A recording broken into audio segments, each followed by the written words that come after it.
During the current crisis unfolding in Myanmar, events are happening so fast it can feel challenging just to keep up with them.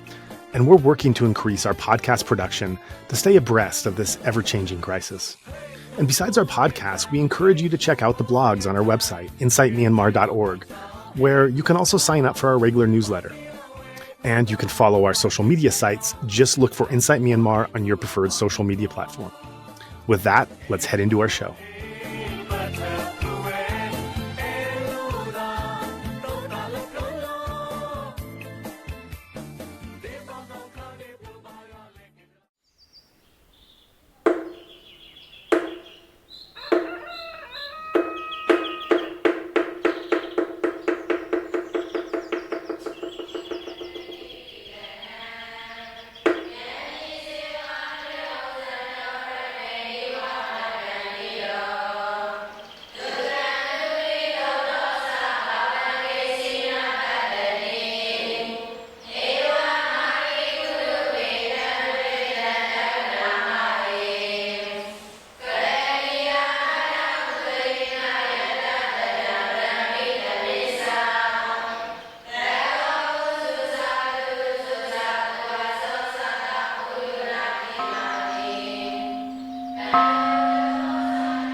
And welcome back. My guest today is a breath of fresh air in an environment where we have very limited information about what's actually going on in a conflict that we're all deeply concerned by, but many of us are chronically underinformed about. He runs a page on Substack, which is a website some of our audience may be familiar with. I'll ask him to explain it in a second. That gives a lot of very detailed, highly informative information about the conflict as it extends all across Myanmar, providing some of the most up-to-date and insightful information I've seen presented in a single place on this conflict in a very long time. So I'd like to thank you for joining us, and I'd like to give you the opportunity to introduce yourself and your work for the benefit of our audience.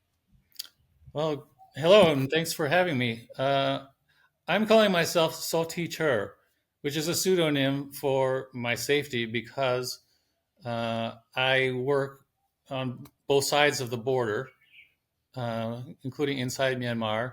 And when I'm not there, I'm in Thailand, where there's also a danger of Myanmar regime spies and agents working in this place that has become a hub for the opposition press and opposition organizations. So my experience is mostly in Kothule, the Karen Nation in southeastern Myanmar.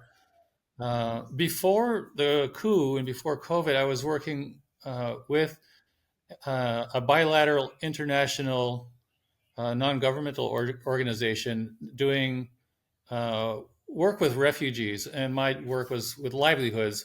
So trying to help resettled refugees from earlier conflicts start farming or small businesses or some way of generating income with which to support themselves, their families, and their communities. So I did that throughout 2019 and 20. But then after the coup, I have been part-time in Thailand, part-time in Kothule. I should say that when I was still inside Myanmar, I would travel around to different parts of the country. So I managed activities in Karenni and in the far south in what they call Taninthayi. We call Karen Army Brigade 4. So those are my areas that I managed, where I managed programs. But I also got sent around to Bamo in Kachin State, Sitwe in Arakan State, Shan State, Mon State. So I actually saw a lot of the country. The first work I ever did was in Myanmar was in the Irrawaddy Delta, in 2011 when most of the projects were still post Cyclone Nargis type projects. And so I'm with another organization now that does humanitarian work on both sides of the border. That gives me opportunities to be with the Karen army sometimes, to be with Karen government administration, as well as humanitarian organizations, especially health oriented. Like we go to hospitals inside in liberated parts of Kothule, where medical services are provided both to local civilians and to injured soldiers in the war. So we see all of those.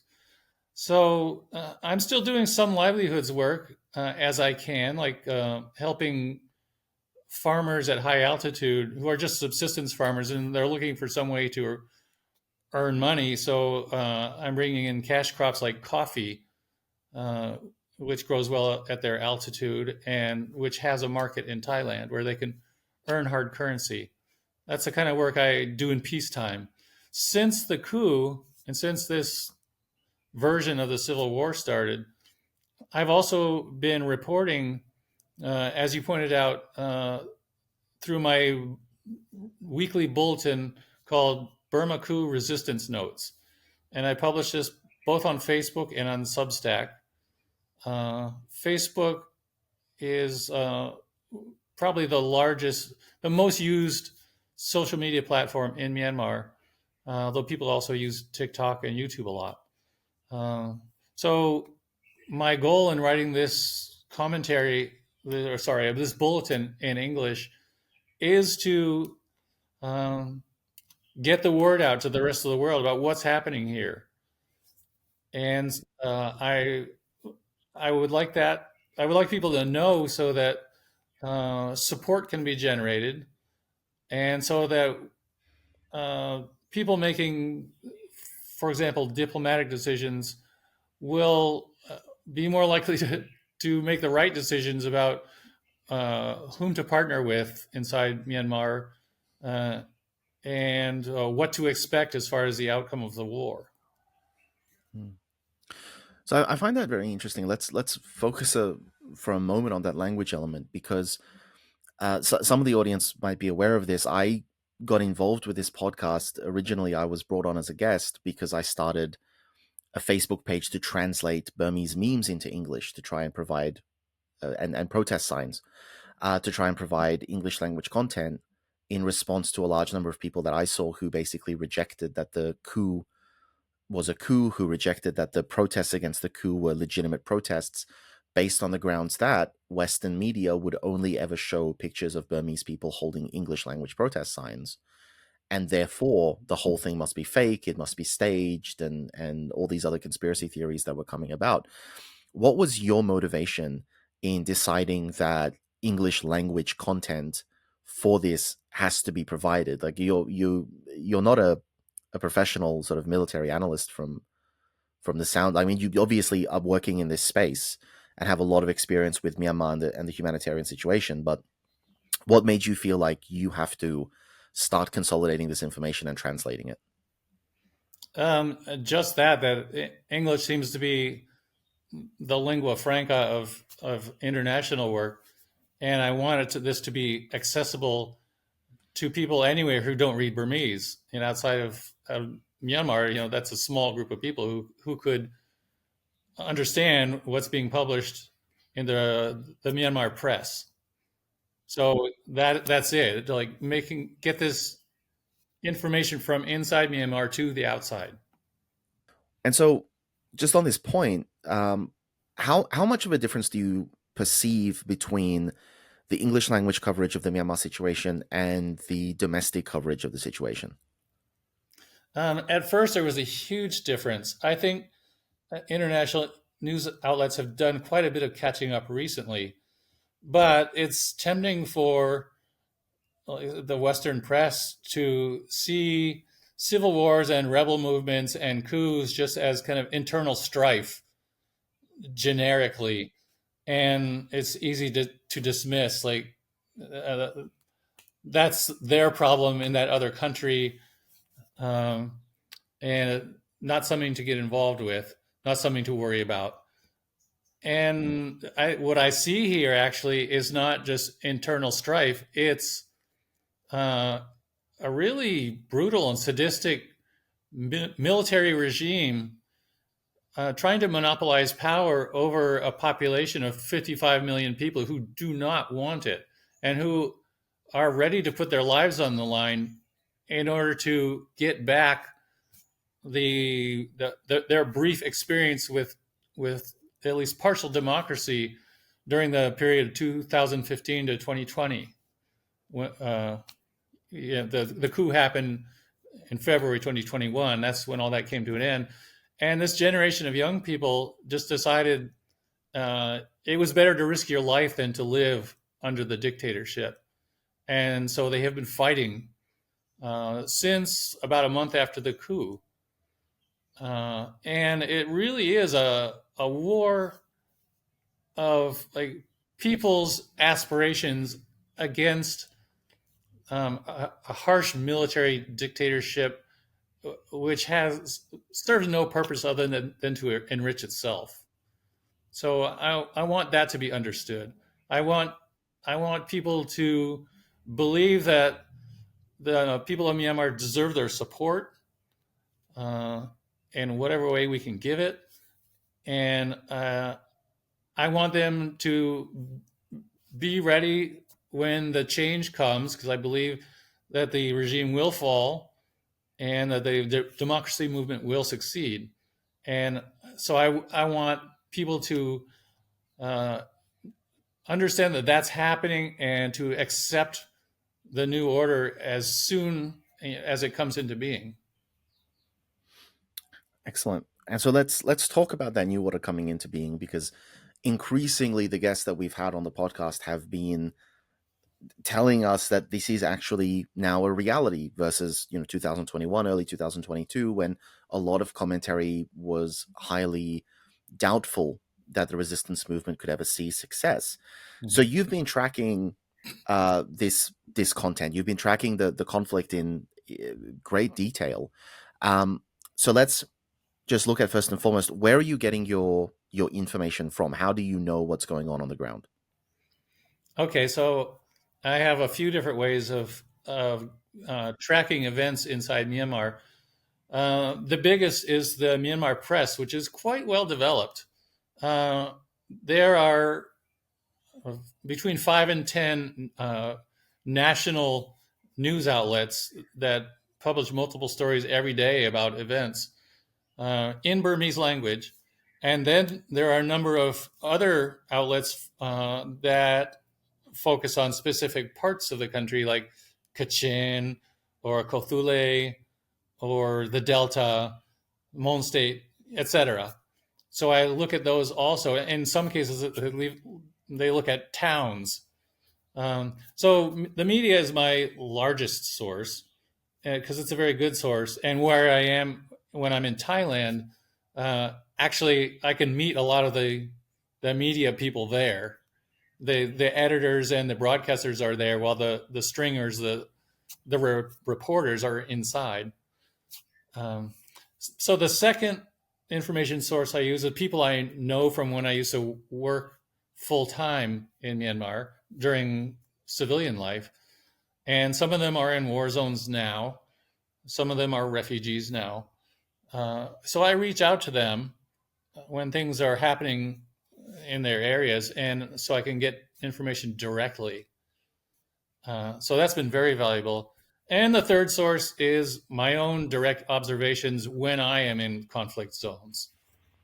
So I have those three. Interesting. So okay, so you're getting quite a bit, and obviously eyewitness accounts, like the veracity of your own experiences is something that just can't be beaten. So okay, so then let's look at what it is that you've discovered, what it is that you've found, and the information that you're making available in the English language. Um, on the whole overview, how is the conflict looking for the Burmese military? I would be very depressed right now if I were a member of the old Burmese military, because they just can't seem to stop losing territory every day nowadays.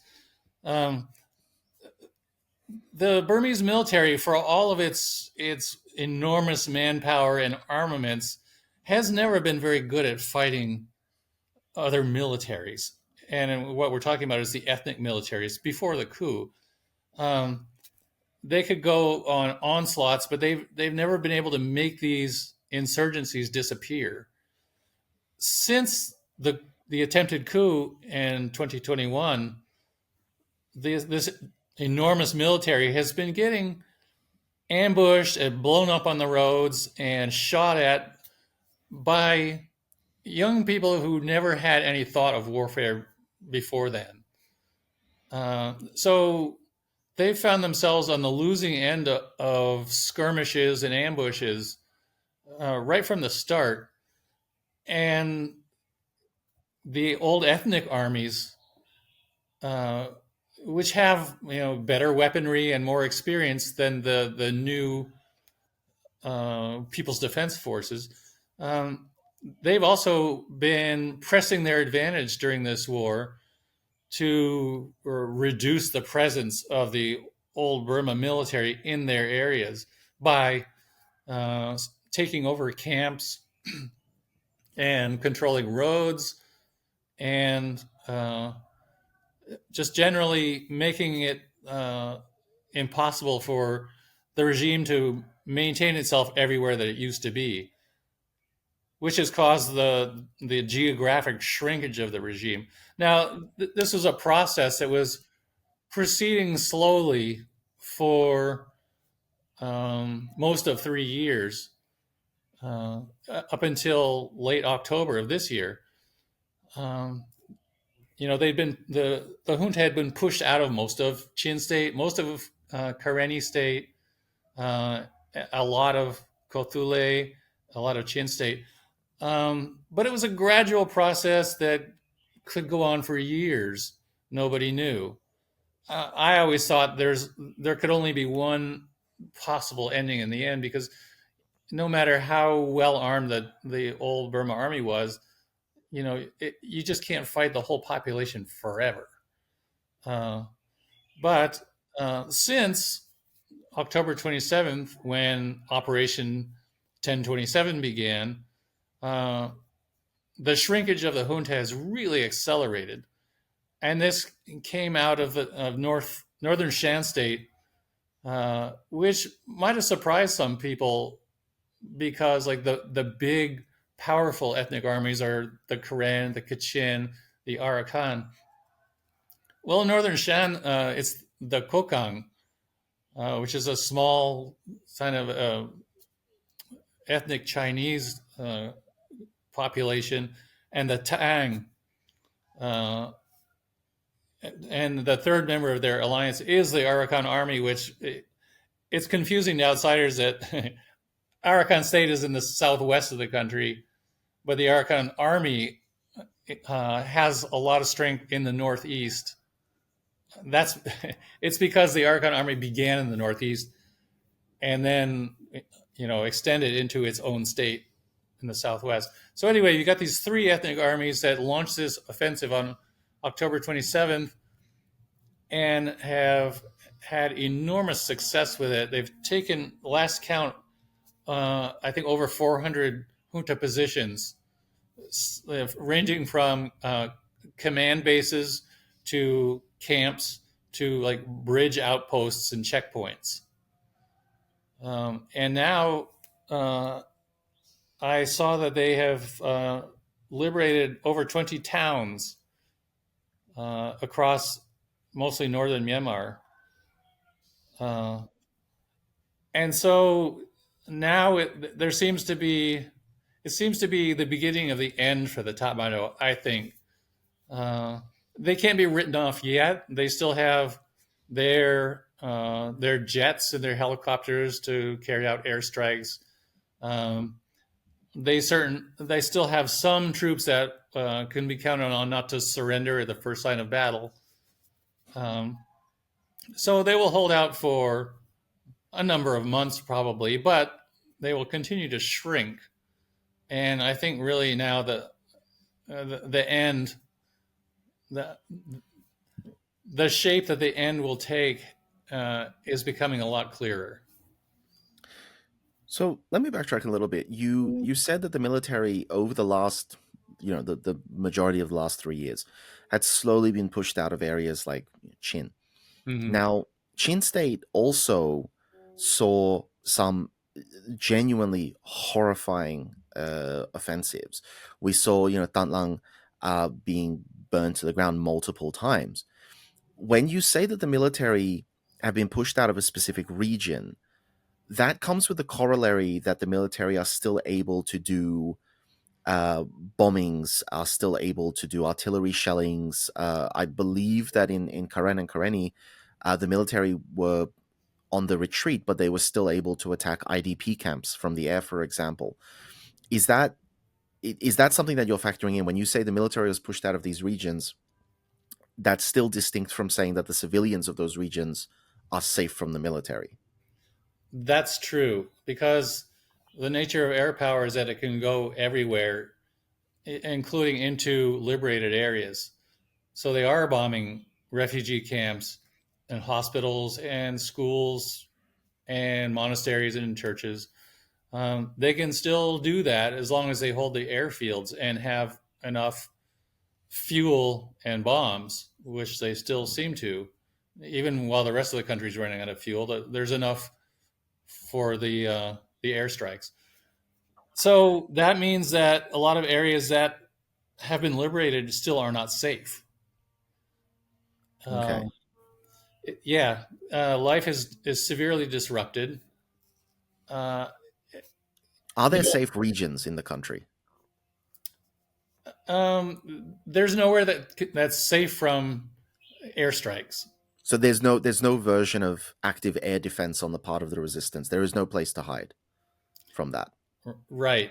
The opposition forces, to my knowledge, have not deployed surface to air missiles, for example, that could take down jets. The Karenni managed to shoot down a couple of jets, but they were kind of these old defective Chinese ones. Um, and a couple of helicopters have been, well, one was shot down in Kachin State in the early going, and others have been damaged by drones or machine gun fire. But there isn't an effective response to the air strikes yet.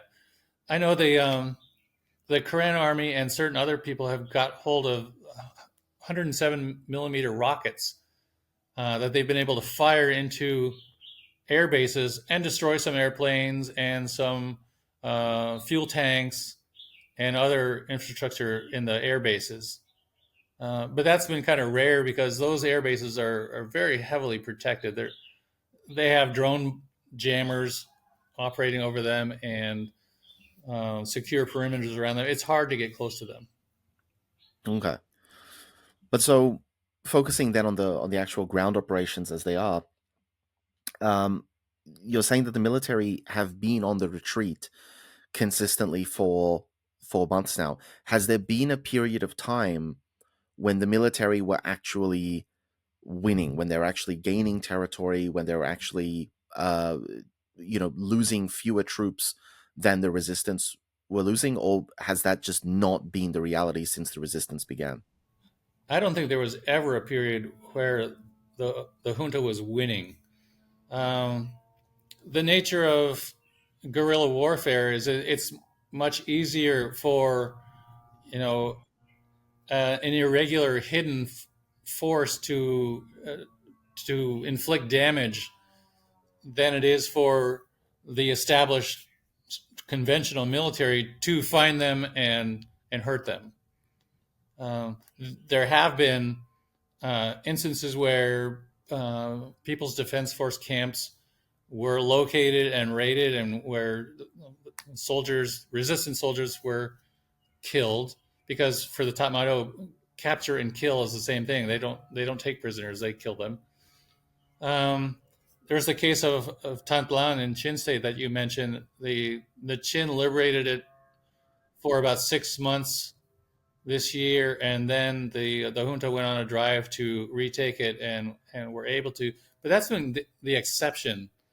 In most cases, uh, the junta has lost battles, and on several occasions they've launched these big offensives to try to retake lost territory.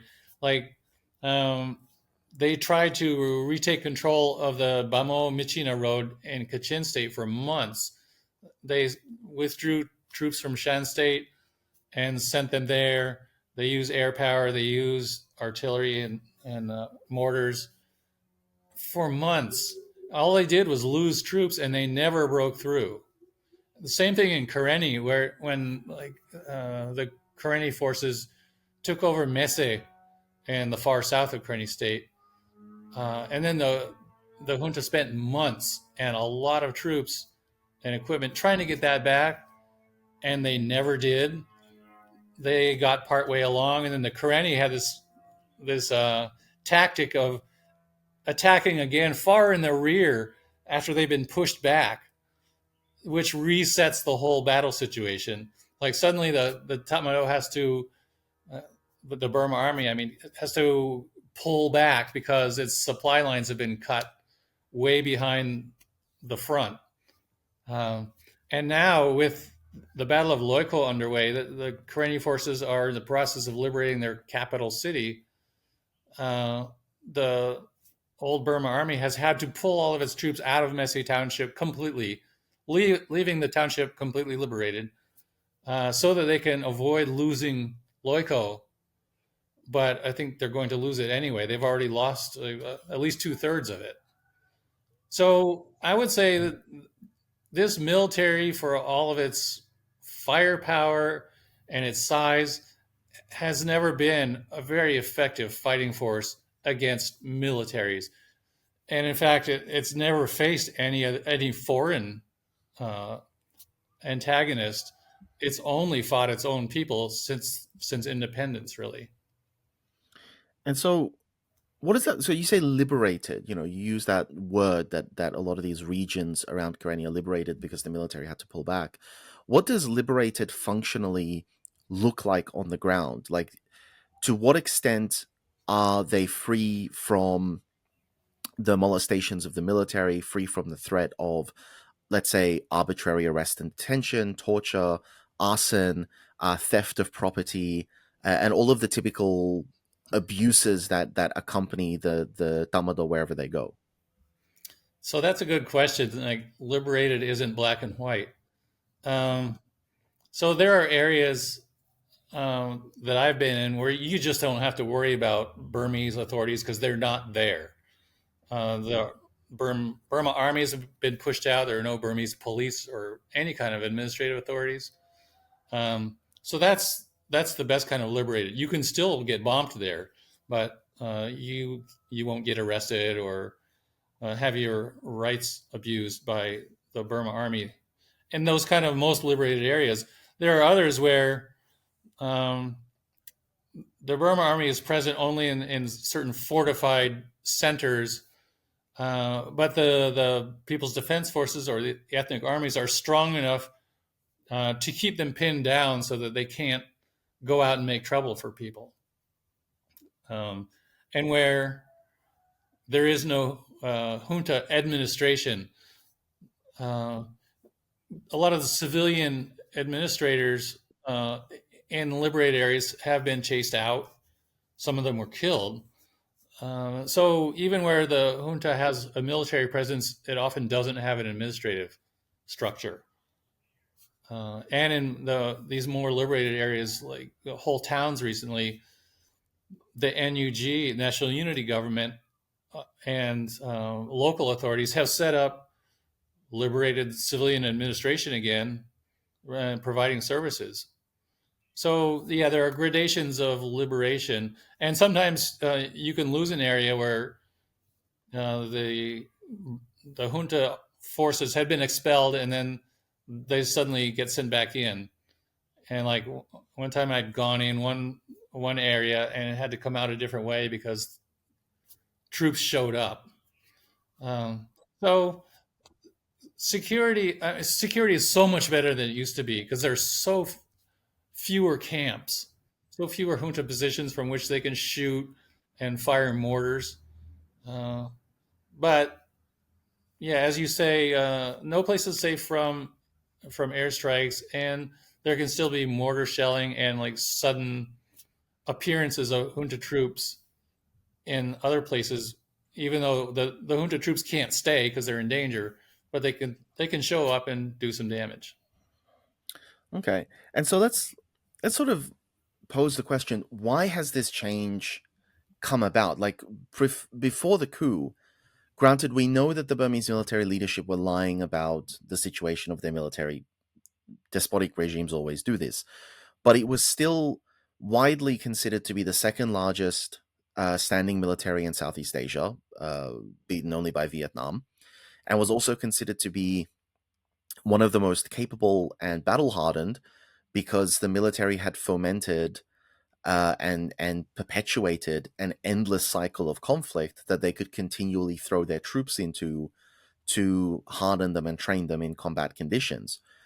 Why then, now, after not even 3 years of conflict, are we seeing such a rapid collapse of the military infrastructure?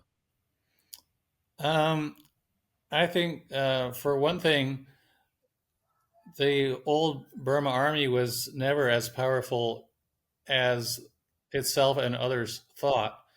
We don't know what the total number of people in uniform was. Certainly over 200,000, but you know, military analysts who defected to the revolution have given figures like 120,000 combat troops. Added to that were some up to 80,000 police who could be mobilized as troops. Uh, but there have been so many casualties. Uh, at least 30,000 was the figure that I've seen. So that it's shrunk the size of the military, and it's also caused a decline in the quality of people being sent into battle. So, as the number of professional troops shrinks, they're sending in forced conscripts, they're sending in prisoners, they're sending in recalled veterans, some of whom are fairly advanced in age. And I think the common denominator is that these new troops don't want to be there. They are unwilling, and that makes them more likely to surrender or just run when battle breaks out. And I think that's what we've been Yeah. seeing. But so are you saying that the casual, because one would presume that casualties are going to be more widespread among exactly that category that you're talking about, the people who are not particularly willing, the people who have been conscripted recently, the people who are young and inexperienced. But are you saying that the casualties were actually taking place among the more experienced, sort of the tip of the spear, the more capable units? Yes, because that's who was fighting in the beginning before the junta got desperate and started throwing all these other kinds of people into battle. It was the standing army that was preyed on by the roadside bombs, the drone bombing, the snipers. Uh, that's who was fighting and dying throughout at least the first 2 years of the war. Oh wow! So they were effectively putting their best foot forward early on, and they were still losing. Yes, they were. Because, like I said, they've never faced another professional army. They faced ethnic militias. So their effectiveness was hasn't been great since the coup. At no time have they racked up a lot of victories. They've been pretty much on a protracted losing streak throughout this spring revolution. Okay, that's incredible. So then, what about on the other hand the PDF? So we're looking at basically two different types of resistance groups. You've got your EAOs or EROs or whatever they're called this week, effectively organizations that have had standing combat capabilities for years, in a lot of cases for decades, and have actively been resisting and have actively been administering territories that are to varying degrees under their control. And then we have the PDFs, which are predominantly ethnic Bamar, which did not exist prior to the coup, did not have military experience, and didn't even really have weapons and equipment. How have they fared across the last 3 years? Well, so yeah, differently. The ethnic armies, as you say, were a lot better prepared for this fighting. Um, the the ethnic Burman youth, when they figured out that they needed to fight for their freedom, suddenly they needed guns, and they needed technical knowledge to use guns. They needed mortars. Uh, they needed organization. They needed leadership. They had none of these things. These were people who were students or farmers or workers, and suddenly they needed uh, military things. And where could they turn? Well, to the ethnic armies, of course, who had those things, which also happened back in 1988. And in that instance, it was a failure. The young people who went to the jungle from the cities didn't fit in very well. They didn't show a lot of respect for the ethnic armies as their hosts. Some of them didn't survive very well in the jungle. They died of malaria. Some of them just, got tired of jungle life and gave up, went back. Some of them left the country. So when these ethnic Burman youth started showing up in the ethnic periphery, wanting to fight, you couldn't understand the skepticism of the ethnic leaders. Um, a lot of city people with no jungle survival skills, just showing up to eat their food, and who knows how long they'd stay. In the event, though, uh, the the youth and the ethnic armies have worked out a great symbiotic relationships where the youth agreed to put themselves under the tutelage of the ethnic armies in return for getting training and weapons, uniforms, um, and being organized into battalions. The ethnic armies, on the other hand, took command of these new battalions and with them expanded their own armies. So, like the Karen army now contains ethnic Burman battalions, majority Burman, like the Cobra Column, Venom. They have Karen commanders, but a lot of the soldiers are Burmese. So it's worked out better for both sides than in 1988. And I think that kind of relationship has been a game changer because for the first time really in history, there's a majority minority alliance and collaboration. And I've been impressed because in the beginning, when I was there, like I saw the skepticism of the Karen, like we don't want all these outsiders coming in. We don't know how many of them are spies. And what can they do for us? Well, now it's normal to bring in people from the heartland or from the cities and train them and integrate them into the ethnic forces. And so there's a kind of a respect, I would say. The majority, because of its need, had to learn respect for the ethnic minorities for the first time, really. And I've seen this in some of them. They're in the jungle now, under the training of an ethnic army, and they are doing things like learning the Karen language and being commanded by Karen officers. That shows respect. So I know this calls for enormous conjecture, but Do you feel that the 1988 revolution could have gone differently if there had been a different attitude towards ethnic minorities? Definitely. Um, I remember reading The Land of the Green Ghosts by Pascal Couturier, I believe his name is the author. He's a ethnic Kayan from Karenni State, and he went to the jungles in 1988 from the university, and he saw all these ethnic Burmans showing up and not really doing very well. So I think if they had done things then the way they're doing them now, uh, I I don't know if it would have succeeded. There are differences between this time and that. Like 1988 didn't come after a period of 5 years of relative freedom. So people's expectations were not as high as they were in 2021. And there was no internet, there was no social media that have been really heavily harnessed by the opposition. So, I don't know what would have happened. I think the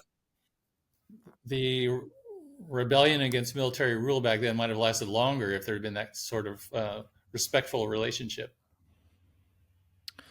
I mean, it's fascinating to think about, and it's very good that at least finally we do in fact see that that cultural shift, that attitude shift. And I think this particular revolutionary movement, even before it became an armed revolution, seemed to embrace a lot of social progress and a lot of change in values. Because I mean, when your democracy and your civil liberties are being taken away, quibbling over minor differences of person and identity just seem meaningless and petty. Um, so hopefully that continues on. But looking then towards the conflict and hopefully towards victory, um, have have we seen this rapid acceleration? Because not just in terms of territorial gains, not just in terms of the numbers, but one thing that we keep seeing on social media, this is being plastered. I'm even looking on your Substack right now, and there is a picture here. These seemingly huge caches of weapons and ammunition. I don't know what I think I'm looking at landmines here as well, artillery shells. This was captured in Mainwi by the Taang. Um, are we looking at like a serious capture of military materiel by the ethnic forces? Is this actually accelerating their ability to wage war? Well, I had that same thought. I was looking at those pictures of the huge caches of weapons. Uh, Surely, when you start turning those weapons against the old Burma army, that should make a battlefield difference, right? Mm, Howitzers, armored cars, and tanks, long range mortars. Yeah. Um, Another question in my mind when I see that is like, to what extent will the Tang and Kokang, who have been capturing these great stocks of weapons, to what extent will they share them with the other revolutionary forces? mm. So I mean, is there, because that's a very interesting dimension right there. Like weapons, the way that the weapons have been moving around. Like we know, for example, that the UWSA, who have remained reasonably neutral, the Wa State Army have remained reasonably neutral, but they've been supplying weapons. We know that the Kachin Independence Army have been supplying weapons to different groups. So there definitely seems to be a trade and a supply network between different ethnic organizations and resistance groups. To what extent is that really happening? How unified are these various groups when it comes to sharing materiel, and how insulated are they? I don't have the answer to that question. Like I said, I'm wondering if these great stocks of weapons will be shared in order to increase the chances for other revolutionary forces around the country to have their effects on, eliminating the old Burma army. Mm. Okay. So it's not okay. So it'll be interesting to watch that, because a lot of this stuff, like, you need to have the equipment for it. I'm looking at a lot of artillery shells. What I'm not looking at are artillery pieces. You clearly have to capture the actual gun to be able to use the ammunition that goes with that gun. So presumably we might wind up with a situation where one group has a weapon but no ammunition for it, and the other group has ammunition but no weapon to use it with. And if they're not in communication with one another, that could really hinder their effectiveness. Actually, I think most of the munitions that you see in those pictures are mortar shells. In some cases, they're rocket-propelled grenades, and Okay. those just have portable launchers. Nowadays, we're seeing for the first time howitzer artillery pieces. And I saw a video of the Tang loading one of those cannons onto a truck, obviously to take it somewhere and use it. I have to imagine that wherever the howitzers are, their shells are too. It's a fair assumption. Yeah. I just because I can see the mortar shells. I'm looking at these pictures. I see the mortar shells, but I'm also seeing long metal cylinders. So you're indicating to me that those are rocket launchers. No, actually, I'm not sure what those are. I consulted with some of my military friends. I'm not a military veteran myself. I asked them, so what are these? And the best guess is that those are casings for mortar rounds. Okay. Okay. Well, that's good to know. That's very good to know. Yeah. But I think it just highlights just how, even though we have pictures, how limited the picture of the realities on the ground can still be, because it's not like they're publishing, full stock takes of every bullet and every weapon that they've acquired and translating them to English and uploading them. Right. So we still have to do a little bit of investigative work.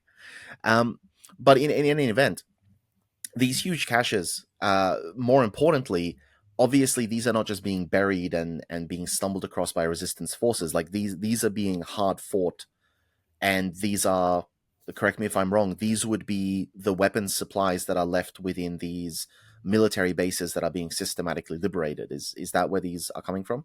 Yes, it is. And Okay. for Yeah. example, in Kumlong, which was a command base in the Kokang area, it wasn't just the weapons for local use. It was stocks to be distributed to other bases. Oh, That was a lot of weapons and a lot of different types of weapons. okay. Okay. So sometimes we're getting lucky and we're intercepting a really large temporary stash and just Yeah, taking the whole thing. Okay. I wouldn't even say it's temporary. I would say that they maintain that all the time. Also, it wasn't just like a shipment that was en route and overnighting in a base. That No, was like a warehouse they maintained. exactly. Oh, wow. Mm. Okay.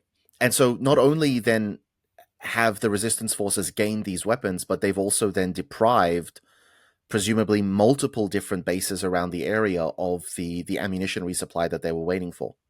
Yes. Yeah, Okay. ammunition, also food, other kinds of supplies. Yeah, since these Okay. bases are encircled now, they don't have supplies coming unless the junta could drop the supplies by helicopter. But that also has its own risks, like missing the target and dropping the supplies to the enemy. Mm. So let's talk about this encirclement, because I mean, we all have this concept of sieges, right? Where you go up to the enemy castle walls and you dig in trenches around the castle and you encircle them and you take pot shots at them periodically. Presumably, that's not actually what's going on here. We haven't actually walked up to the outer perimeter of the base and started digging our own trenches and all that sort of stuff. What does this encirclement actually look like? Actually, I think that's what it is. Really? At least in Kothule, where have the best access, the Karen soldiers will station themselves around the camp, especially if there's a road, and keep anybody from entering or leaving. until the troops inside get desperate. Wow. So it In the is a meantime, traditional siege. during these sieges, they're not just waiting; they're also dropping drone bombs on them every day, and snipers taking shots at them, just making continued existence in these camps untenable. So how far, just as curious, like in meters, how far would the resistance forces be from the base perimeter during this encirclement?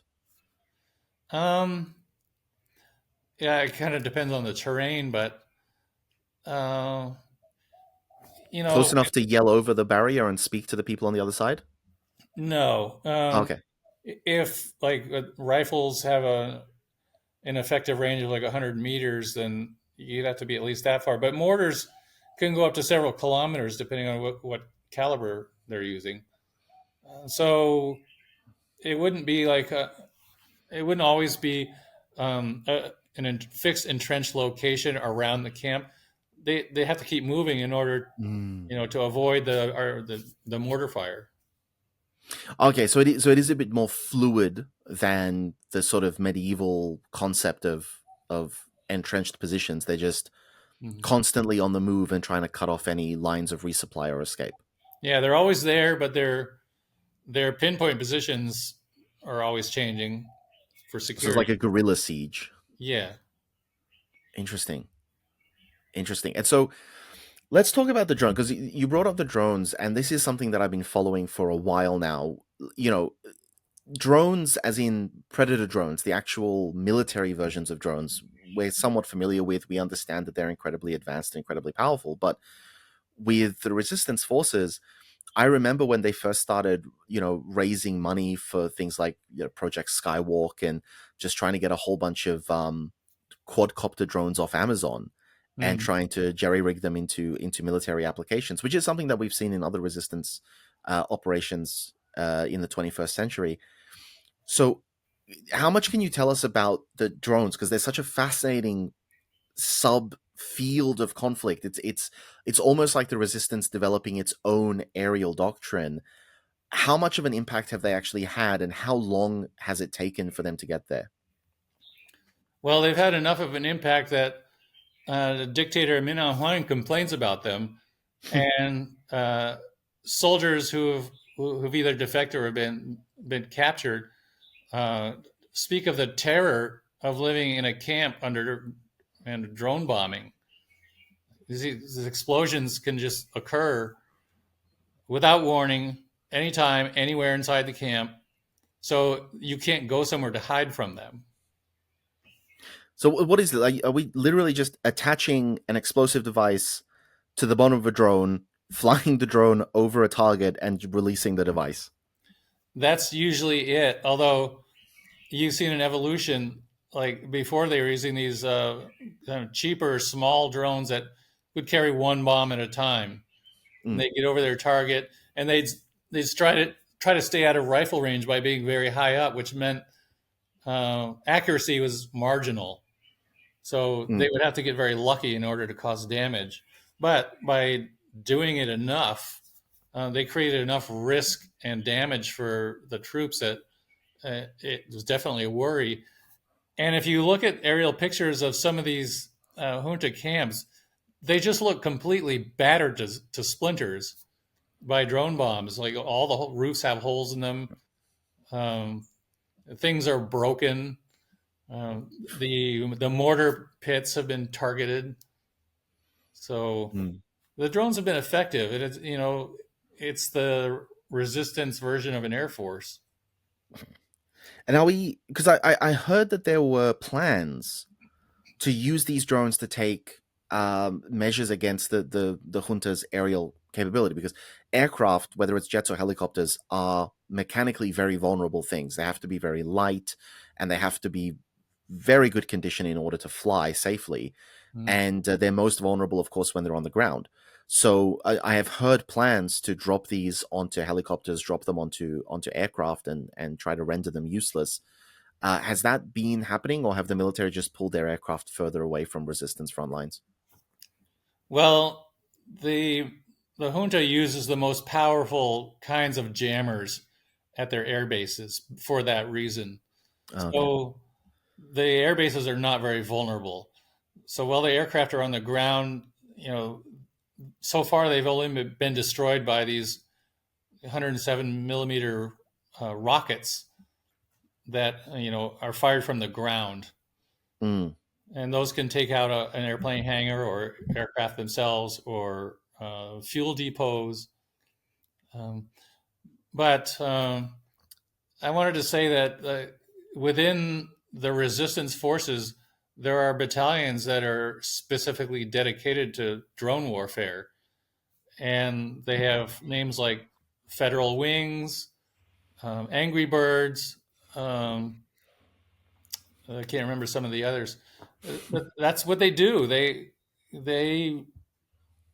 either manufacture or they retrofit large drones, quadcopters or hexacopters, that can carry like 10-kilogram bombs, or sometimes they carry just a dozen grenades, and they'll just drop a lot of grenades all at once in the same place, and you know accuracy is not as much of an issue if you're doing that.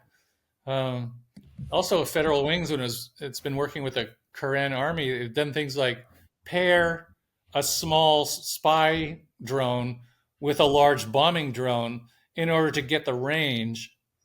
Because the one that's the spy drone that's looking, it's providing the visual, it doesn't have to be above the target, so it can be lower down, and guides the larger drone to drop the bombs, and then they they drop a set of two bombs. First one penetrates the roof. The second one goes through the hole and blows up what's inside, within a second of each other. And so by doing that, they've been able to cause serious casualties. Because you say 10 kilograms. Like, what I was imagining was dropping, like, because one does not presume that a drone is designed to carry a payload. So I presumed that they would be doing things like dropping a single grenade. Now, for reference, a single, like, M67 grenade weighs 400 grams. So you're telling me that these drones that the resistance are using are capable of dropping the equivalent of what's that, like 24, 25 grenades in a single payload? Yes, and what they're using are these very large hexacopters that are designed for agriculture. They're designed Oh. to carry a load of pesticides or whatever and then go spray it over a field. Ah, okay. So we're not talking about the $200 quadcopter drone that you would use for taking aerial photographs of a picnic. We're talking about something industrial. Yeah, like I've seen these agricultural copters or drones for sale in Thailand for the equivalent of $1,000 US. Wow. Yeah.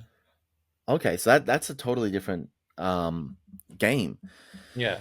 And Now, so, and another so thing this. that they're doing is reprogramming the control frequencies, because most of them, the drones that are sold commercially, uh, are controlled by within a limited frequency Mm, range. And so, what the drone specialists are doing is reprogramming them to run on different wave frequencies. So that means the jammers, which are oriented towards the most common frequencies, don't work against these. because that makes a lot of sense. You, I doubt you would have seen this. This was a while ago. Some of the listeners may have read this article, that a guest article that was published on our platform, from a soldier who defected, who was actually a jammer operator.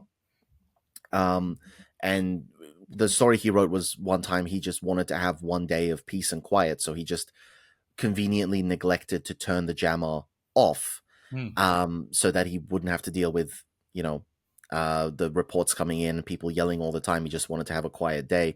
But what he was saying was that the generals and higher officers were so paranoid about these assassination attempts and things like drones, that they would have the jammers turned on whenever they went to the toilet, because they wanted that protection. And then you would turn the jammers off when they came back from the toilet, and you would get the backlog of messages that had come in and submit them. So this is clearly something that they're quite heavily reliant on, and they have heavy faith in. Mm-hmm. And as you say, those radio frequencies, those are defined by international standards, so that the radio frequency does not interfere with emergency channel frequencies, military frequencies, and so on. Right. So that's so. Is it possible then that a lot of these jammers that the military are using and put a lot of faith into, that even the officer corps put a lot of faith into, are being essentially rendered ineffective? Yeah. Now you can also use broadband jammers that will, guard against most frequencies. Those are bigger, more expensive, and another thing I wanted to talk about was the evolution of the drone warfare from just copters, hovering drones, to fixed wing drones, which look like small airplanes, and those they can program with the longer wavelengths. So what I understand is that means you can fly them further. So instead of like a kilometer radius, you can send it 10 kilometers. And you can use them as kamikaze drones, bombs. The Karen attacked the junta's Southeast Military Command in Molamyang with a couple of those during a ceremony where top officers were present. They flew a couple of kamikaze drone bombs into the ceremony. So it's been evolving, and recently, maybe a couple of months ago, the National Unity Government purchased and distributed 400 drones to resistance forces.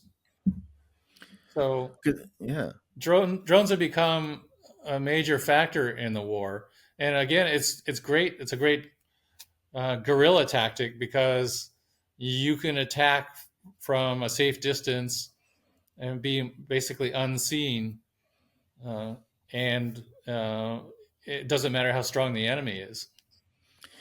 I mean, it is. It's something that we're seeing because we're watching it play out as well in Ukraine, and you've got the Shahid suicide drones that the Iranians are selling. But what's fascinating is the way that drones are becoming cheaper. Like you look at a Predator drone in the US, they go for like, I don't know, think about $16 million a piece. The Russian knockoff, sorry, the Chinese knockoff goes for about 4 million. But in Australia, this company called Cypack has developed a cardboard drone that comes in a flat pack, is very difficult to detect on radar, can fly in the rain, deliver a payload, and return, and is, it costs in the range of thousands of dollars, not in the range of millions of dollars. Right. So innovation, like cost-saving innovations that put these things within the scope of something like the Burmese resistance, have exploded recently. The question then is, besides trying to source these from external third-party sellers who may be limited by various laws and international restrictions, is the Burmese resistance in a position to be able to manufacture drones? Oh, they've been doing that. Oh, yeah. So there was a great article just this week in Nikkei Asia called "In Pictures: How Myanmar's Resistance Fights with Drones," and it highlights a drone manufacturing unit in a cave in Karenni State. So they build the drones. They do some 3D printing of some of the parts. They make the batteries. They do the programming, and these drones look like they're made out of plastic cardboard material. It's extremely light and cheap. So the only parts that cost money would be the batteries and the motor and the bomb. And so they've developed an entire manufacturing industry in the last 3 years. yes, And that's just a testament to the innovation of this revolution. Like all these young people involved, they have ideas, they have creativity. They've done incredible things with very little. It's just amazing. I find their story so inspiring. I mean, you're right. This is absolutely amazing. Like the amount of progress that has been made in such a short span of time, and against all odds. Like, especially as far as the PDF are concerned. Again, these are people who had no military experience. Um, Weapon ownership in Myanmar is quite low. This is not like, despite having a large military and a military dictatorship, Mhm. this was never a heavily armed, heavily militarized country as far as the civilian population was concerned. And within less than 3 years, they've gone and become battle hardened, and become competent, and have innovated and have established, you know, this is high tech. I mean, making a drone, making something that can fly and can communicate and can deliver a payload. This is high tech stuff. So Yeah, it's almost unbelievable how far this development has come in such a short span under yeah. embargo. Yeah. And when you watch videos of locally manufactured rockets being fired in Sagaing region, that's also amazing. Uh, These are very effective projectiles that they've had to learn how to make, starting from scratch. I saw the prototypes of those, and they were very yeah, it was like it flew, it just didn't go very straight. Right. So again, like, you look at a military, like an actual official military, and the contracting companies, if you go to them and you say, hey, I need you to develop for me a rocket launcher from scratch, Mhm. I mean, that's going to take a development cycle of 5 years on the low end, and millions of dollars invested. And you're talking about people that you snatched up from institutions like MIT, Mhm. and who have, like, oh, you need like a new computer to program. Okay, here you go, have one. And yet people in the jungle, with bombardments as a constant threat, Mhm. in 3 years have been able to achieve what you would be paying millions of dollars to a military contractor to do in, twice as much time, or not, if not more. It's, I don't know, it's just so difficult to wrap your head around how quickly and how effectively it is possible Yes. for these resistance groups to work. Have you heard about the Mitel cannons? No. Oh, to knock out the towers. Well, but they're called Mitel cannons because, um, well, Mitel is the junta owned mobile phone network in Yeah. Myanmar, and so the towers were targeted by resistance forces from the beginning, and so then they started taking those towers, which are made of they're made of metal tubing. They take the tubes and turn them into artillery. Jesus. Uh, so yeah, they've got the diameter of the tube. They make rounds to fit that diameter, and they turn those against the junta. That is, good God. It just reminds me, like, back behind the Iron Curtain, um, the diameter of a cigarette used to be um 7.62 millimeters, because the cigarette factory was designed such that in the event of warfare, we could start using some of this machinery to produce ammunition. So, the impact of weaponry was visible in everyday life. Everything was designed to be convertible in the event of war. And here we just have this case of, here's a thing that was not designed with any military application in mind, but it has now become a military standard because it's there and it's plentiful and it works. Yes. It's, I remember actually the earlier on, like late 2021, early 2022, the attacks on the Mitel towers were so widespread. The military started cutting down bamboo and fashioning spikes, and just loading spikes all around these towers, in the hopes that they could prevent people from getting close enough to them to damage them, and burn them and blow them up and things like that. Of course, it never worked, but Right. it's They put landmines around the towers as well and end up blowing up a lot of their technicians. that. Well, yeah, landmines are, yeah, that's a whole other thing. The military's over reliance on landmines. I don't know. Every time you put a landmine in the ground, you have to think forward to the fact that that landmine is going to be there when the conflict has already ended, unless you plan to take it out. unless you have a plan to take it out. And I don't think the Burmese military have ever had a plan to take out a landmine.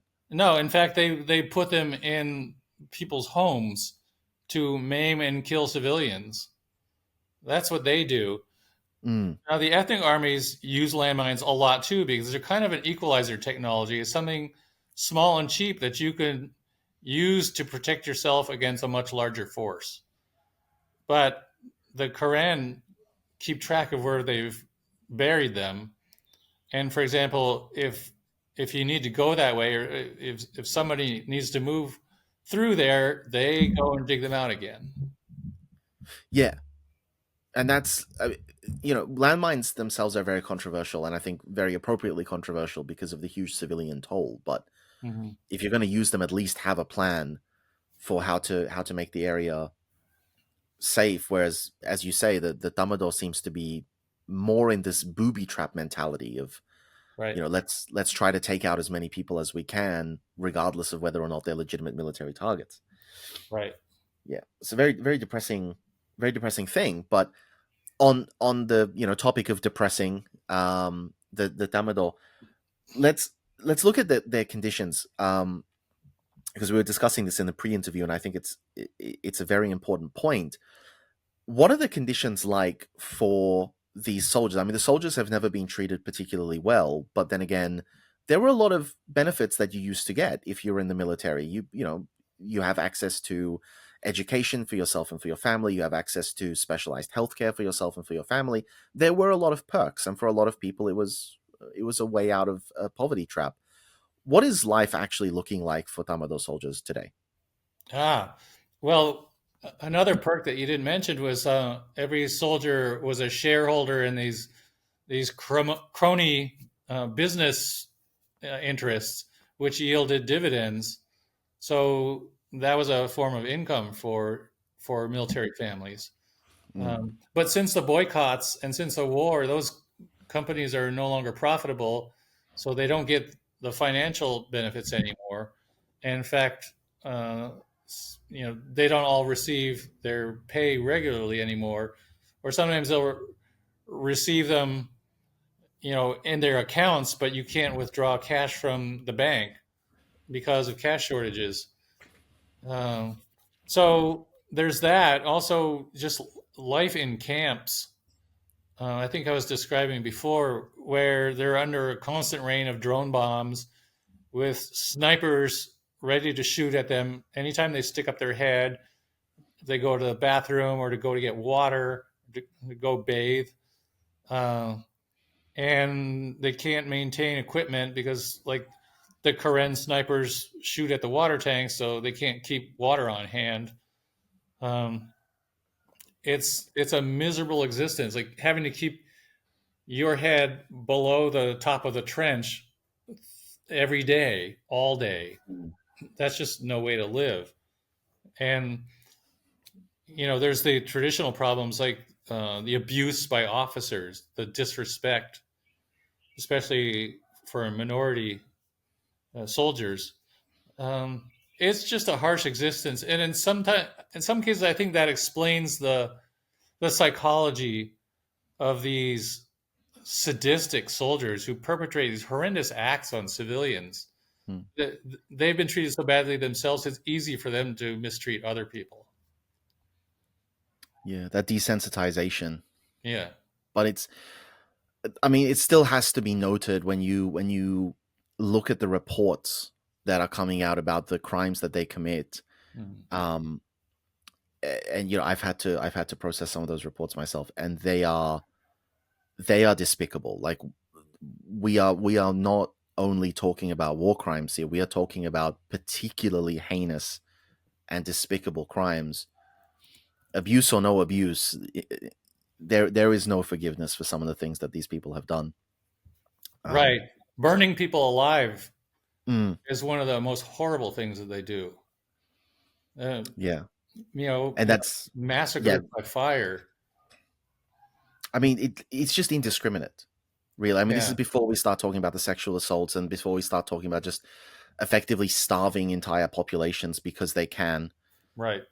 It's horrific stuff, and so that has to balance it out. But nevertheless, the conditions in the camps, as you're saying, they're absolutely terrible. Is this rendering those soldiers less capable of fighting? Um, I don't know about that. Uh, what I would say is it makes some of them more likely to try to escape when they can. Mm. And I've met some soldiers who were in Karen custody. Uh, they supposedly surrendered during a battle, but actually, what they were doing was they were taking that opportunity of the chaos of a battle in order to escape,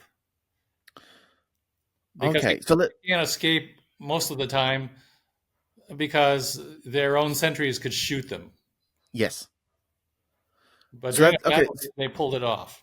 So let's look at that. Like, I'm wondering about that. So you're sitting in a camp. I assume there's a wall, a physical wall around the camp, and one or two sort of gates, and you've got the enemy, quote unquote, the resistance forces are moving around that camp. You don't know exactly where they are, but you know that they're out there. Yes. You're a soldier inside the camp, and you thinking, I want to get out of here. Mhm. I want to grab my stuff. I want to grab my family, and I just want to be somewhere else. What are your options? Well, you mentioned family. Uh, we know that the families are treated like hostages. They're kept on their their rear bases without being able to leave. So that discourages some defections. But I met some who just finally went ahead and did it anyway. Um, so if they want to escape, they're in danger of stepping on their own landmines if they just flee their camp. They're in danger of getting picked off by the resistance snipers. Um, and they've been told all kinds of horrible stories about, opposition forces doing sadistic things to soldiers who cross over, which is just, it's nonsense. It's propaganda. But Hmm. it's not so hard for them to believe because it's what they do to people. So that's what they're up against. And, they have, like I said, their sentries guarding against the approach of enemy troops, but also guarding against uh, flight by their own soldiers. So it's made very complicated.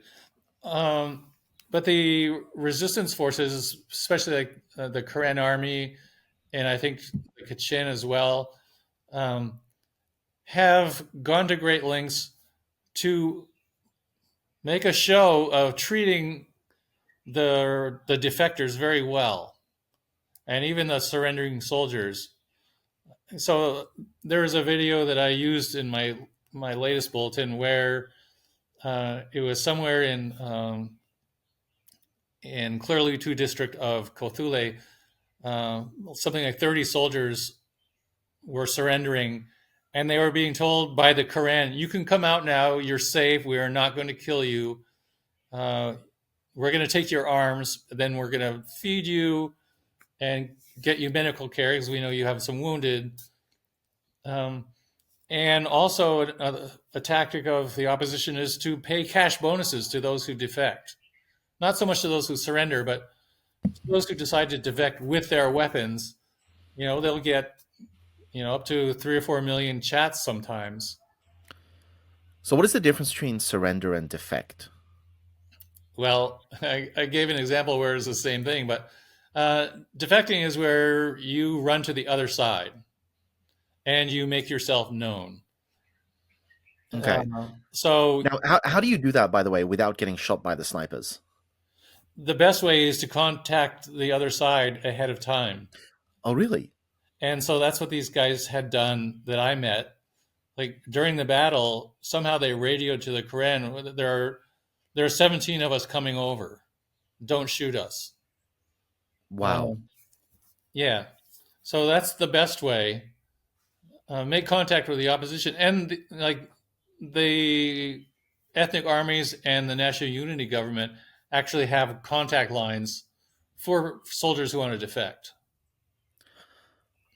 Wow, because that's the other thing. How do you make this known? Like, I know that there were a lot of cartoons and memes about this in 2021 of soldiers secretly listening to NUG radio, in their camps and trying to hide from officers who are trying to shut down that flow of information. But it's a radio. If you tune into the station, you can still get that information. Yeah. So that's what I'm wondering is like how would they have known how to contact the rebels, like what frequency they're using, but B, is this not a massive risk? Like, if you're trying to contact the enemy over radio, is there no risk that the other people on your side are going to pick up on that transmission and shoot you in the back? Yeah, it definitely is a risk. And it goes to show how desperate they get sometimes that they're willing to take these risks. That's Or if they know that, if they cross, like some of them have to swim a river, they know some of them will drown, but it's worth it anyway. good. It reminds me, like, back in World War II, the Soviet Union under Stalin, for a short period of time, they implemented this very famous, very controversial Order Number 227, the not one step back order, where anyone who was even caught retreating was supposed to get shot by a rear guard. But the end result of that was just mass demoralization of their own people. It wasn't, it wasn't actually helping anyone to feel motivated. It's that typical the beatings will continue until morale improves sort of thing. Right. So with the Myanmar military, would we say that it's the same effect, like their desperation to hunt down and go after anyone that they suspect of wanting to defect or thinking about defecting or deserting or escaping? Is that actually helping to keep people in units, or is it just making people even more likely to say, hey, I got to get out of here? And that's something that I don't have direct information about, so I would be speculating if I said anything. Hmm. Just uh, the fact that the soldiers are so miserable, uh, it works in the favor of the opposition. And actually, I don't think low morale is a concept understood by the junta officer corps. I think in their mentality, if being very tough hasn't worked, then you need to be tougher. So we see that, right? We've been seeing that since the beginning of the coup. The language of the junta has been incredibly disparaging and dismissive and dehumanizing, and they make all these comparisons to unruly livestock and things like that when they're talking about the people protesting against military rule. Mm-hmm.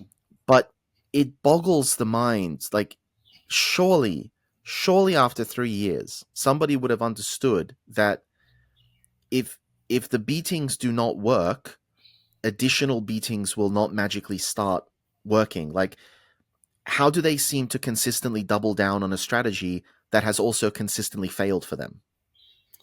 Yeah, that is mind boggling. Why don't they learn from their endless stream of mistakes? But they don't. They could just consider that if force hasn't worked, the solution is more force. I mean, it almost feels like we should be grateful for this, because the military's inability to learn from its mistakes, to understand that the strategies that weren't working in the first place are still not working, is going to help the revolution to succeed, because it means that the military is not effective at doing anything. But it's difficult to get into that mindset to try and understand what the military is really thinking, and that leads us to start wondering, well, is the military actually thinking something completely different? Do they have some bigger, broader strategy, some grand plan that we're not seeing? Because their behavior doesn't make sense from the perspective of a rational actor. It just doesn't make sense. Do you think that there is something hidden from view? Do you think the military is sort of doing or planning something that would make all of their actions retrospectively logical, or is this it? They just have no clue and they're desperately doing the same thing again and again and again and again and failing. I think it's the latter. I think they start, excuse me, they start from an assumption that power is the exclusive right of the military. Nobody else has any right to demand any kind of self-determination. And so they crack down on that very hard. But also, it's what Sean Turnell, you know, Aung San Suu Kyi's economic advisor, who's from Australia, Sean Turnell, was imprisoned for nearly 2 years after the coup. And he says this is a regime whose wanton cruelty is surpassed only by its bovine stupidity. They just can't learn, can't do it. It is just, I don't know, it's still always difficult to believe these things. As humans, we always want to assume that other people, or whether it's historical figures or whether it's, opposition politicians, we always want to assume that these people are fundamentally informed, are fundamentally reasonable and logical, and are ultimately attempting to do things that are going to bring about good outcomes for them. We always think that everyone else is they are self-interested, but they are informed and they are logical and they are rational. And time again, it turns out, no, these people are not. They're not rational. They're not informed. And they're making bad decisions because they're just bad at making decisions. Yeah. And it's difficult to get used to, I suppose. But we should be grateful for it. So turning to the more sort of immediate meat of the matter, because I'm conscious of your time, the situation of the military right now. Okay, we've discussed like what's going on across the country. What does it look like on the ground? Macro scale, what are we looking at with the military? Are they able to do anything? Are they able to push forward anywhere? Are they able to replenish the troops that they're losing? Are they able to replenish the materiel that they're losing? Do they have any strategy? The pessimists will cite the air power and the continued availability of munitions to continue with their belief that the old Burma army cannot be defeated militarily. But air power never led to control on the ground. And, the Americans learned that in Vietnam. Air power does not equal control. Air power equals destruction and disruption, but not control. What you need for control is troops on the ground. And the junta is running out of those. And so we're seeing on the front lines these old recalled veterans, snatched from their civilian lives or retirement even and sent to the front lines. We're seeing reserve forces, or there's not really any reserves anymore, but we're seeing support function battalions, the engineers, the human resources people, the ordnance quartermasters, non-combat type people sent to the front lines, people pulled out of like the military academy, out of medical school, out of the Air Force administration to send into trenches in the battle zones. And these people are just not effective fighters. Prisoners are being sent there. So I think that's why we're seeing the rapid loss of junta territorial control. And I just wanted to clarify, did you say prisoners? Yes.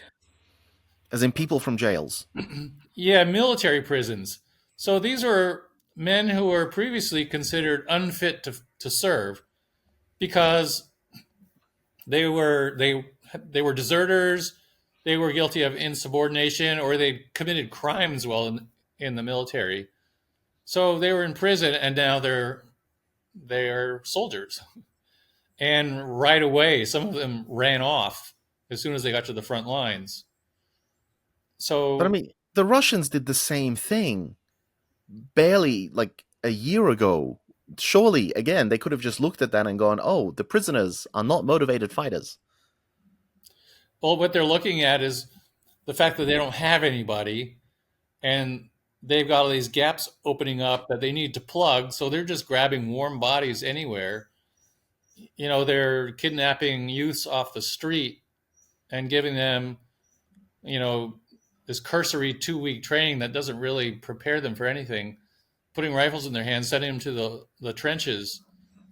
And they're supposed to fight. They're supposed to hold off these ethnic armies and people's defense forces that are now better armed than ever and that have 2 years of battle experience and that have extremely high morale now. These non-soldiers sent by the junta really don't stand a chance against them. And I remember a remark by one of the Karenni commanders that it doesn't really seem like a fair fight to be shooting down these people on the other side who don't want to be there, who are not soldiers. It's just it's hard to imagine the junta holding out for very much longer in this condition. So how long do you think this conflict is going to continue? How long before the junta have to either admit defeat or stamp their feet and hold out somewhere in Naypyidaw but functionally become irrelevant? I can easily envision the latter scenario 6 months from now, where they've had to pull back from all the ethnic peripheral areas and Sagaing and Magway region, where control of Yangon and Mandalay is contested, and where the military just has maybe an air base surrounded by trenches and bunkers. I really don't think it'll be controlling much of the country 6 months from now. So that's okay. So just to clarify, it's a minor point, but I'm still curious to get your insight on this. You don't think that the military are likely to admit defeat, even after they functionally lost control of the country? They would not actually stand down, say that we lost, and sue for peace. This seems to be a group of generals who can't learn from anything. So it's hard to imagine them admitting defeat. What they would do is what they've been doing now, like proposing treaties with certain of the combatants in order to liberate some of their troops to send to others. And of course, then what they do is, having subdued the opposition somewhere, they'll take those troops and turn back on the people they signed a truce with. That's what they do.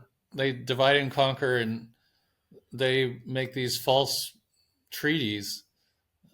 But that's the national ceasefire agreement. That's been the policy for the last 20 years. Well, the national ceasefire agreement was 2015, but before that they did sign treaties like in 2012 with the Karen, and before that with the Mon. But people have gotten wise to these ruses, because the junta never does share power willingly. And so people are just committed to its eradication.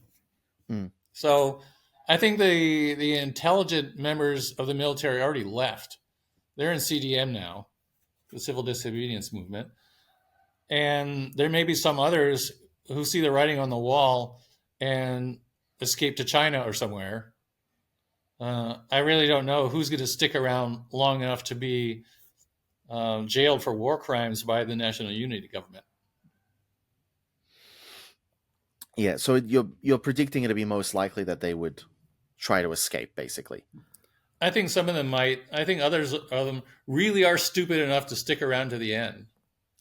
Do you envisage, for example, a palace coup, something of the a new wave of generals trying to sort of cleanse the reputation of the Tamador and make themselves appeal to the people by taking out the current leadership and then trying to pretend like no, it was just a couple of rogue generals, but they're dead now, and we killed them for you, and we deserve to reclaim the previous prestige and privileged position of the Tamador. I think that would be just another ruse that wouldn't work, because anybody who's high enough up to stage such a coup within a coup uh, has bathed themselves in evil enough that they couldn't be trusted as negotiating partners either. So Mm. I just don't think that would work. So, long story short, the future of the Tamador within the Myanmar context doesn't exist long term. Right. Okay, that's a pretty bold statement to be making. It's definitely in line with what a lot of the analysts that we speak to are saying, but it's a very confident statement to be making, which a few years ago people were very hesitant to align themselves with. Um, so has the what brought about this shift? Was it Operation 1027, or were you always of the opinion that the Tamador cannot win this coup? From the beginning, that's what I've believed, that, Wow. with 55 million people against you, um, you're even a very large army is not big enough to control a rebellious country indefinitely. And I always thought, the opposition would grow, the junta would shrink until it tipped the way it's tipping now.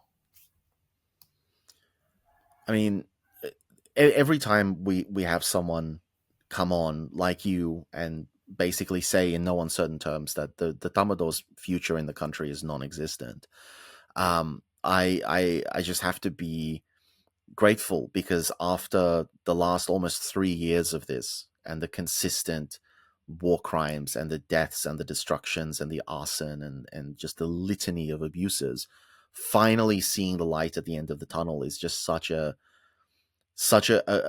refreshing and relieving feeling, that it really um, helps you to sort of breathe again and feel positive again. So I really appreciate that you come on and that you've shared that insight, and I very much hope that we can contribute significantly to helping spread this message to the English language media and to English language policy. As you point out, that's been quite defective lately. Well, I just consider this story so inspiring because it's a civilian population rising up against military autocracy, and the perseverance, especially of the young generation, the creativity, even the older generation in the national unity government, the creativity they've shown in raising funds by, for example, having online lotteries or online auctions of junta property. They have actually sold off property that's currently occupied by the junta, but after the war, the buyers will get it, and they've raised millions of dollars that way. They've issued bonds. They've started a bank and a cryptocurrency. So I just think this whole movement has been so inspiring. And you also have to acknowledge that the people of Myanmar have received very little support from outside. It's not like Ukraine, where other countries helped the victim to kind of level the playing field militarily. The Americans have put in sanctions, and the Brits and others. The sanctions have helped by reducing the junta's access to foreign currency, to fuel. Um, those definitely have been a factor, but from the beginning, the people of Myanmar appealed for hard assistance, like if not an airstrike to destroy the military leadership, then maybe weapons to help them fight the junta. And they received none of that. The people of Myanmar have carried out this struggle entirely on their own. They've been left to themselves and they've done it anyway. And that's even more incredible given that they've got some powerful countries against them: China, Russia, India, Thailand, those who have supplied weapons to the junta or diplomatic recognition. Even United Nations agencies that have played into the hands of the junta by operating according to memoranda of understanding signed with the junta that only allow them to distribute aid where the junta says they can, and the junta weaponizes the aid for its own purposes. So the people of Myanmar have carried through this struggle on their own against some very powerful foreign forces. And when they win, this victory will belong entirely to them. They will not owe anybody anything. And so I'm really looking forward to congratulate them. And I'd like to be there when it ends, when the celebration comes, as I've been able to be there in some of the liberated areas, by ethnic minorities. And I want to say before we finish that I am writing a book. It's already written, actually, about the Spring Revolution that I want to put out in order to tell the story of this fight of a civilian population against military dictatorship. And the working title is called The Mighty Generation: The Myanmar Youth Who Took on the Task of Overturning Dictatorship Where Their Predecessors Had Failed.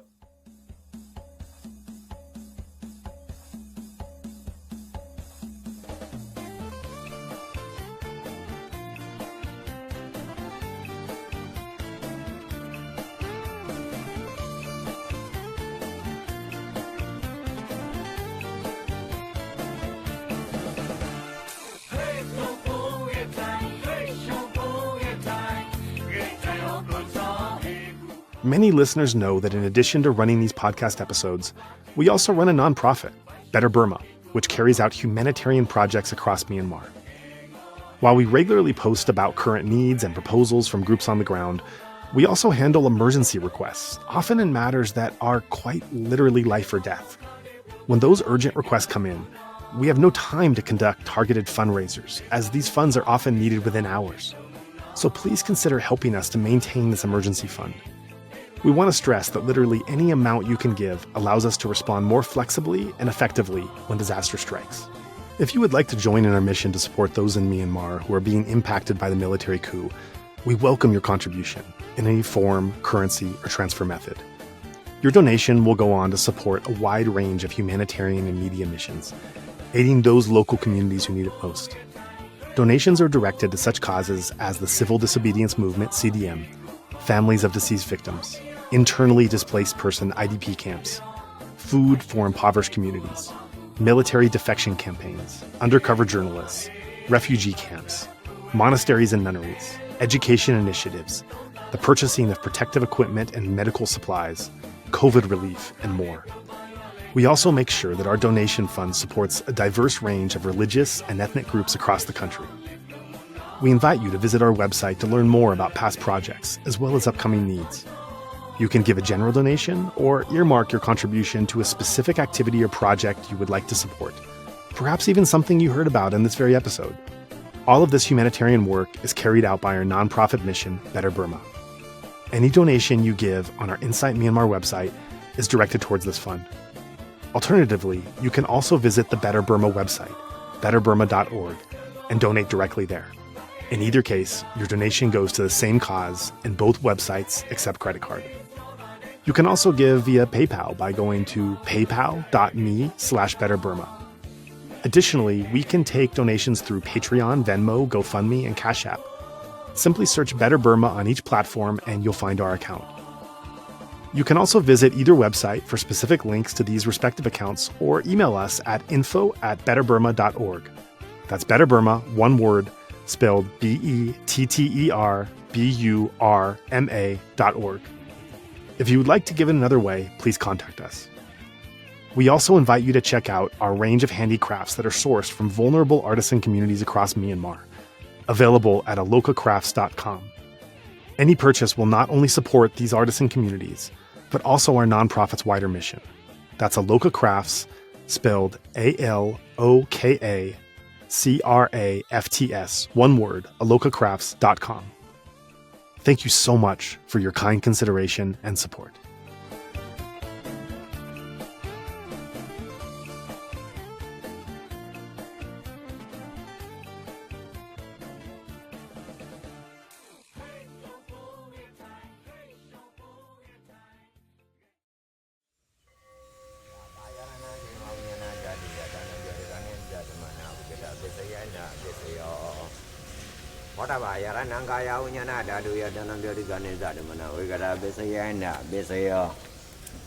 Oba yarananda dayananga yaranaya dayanam boda yaranam no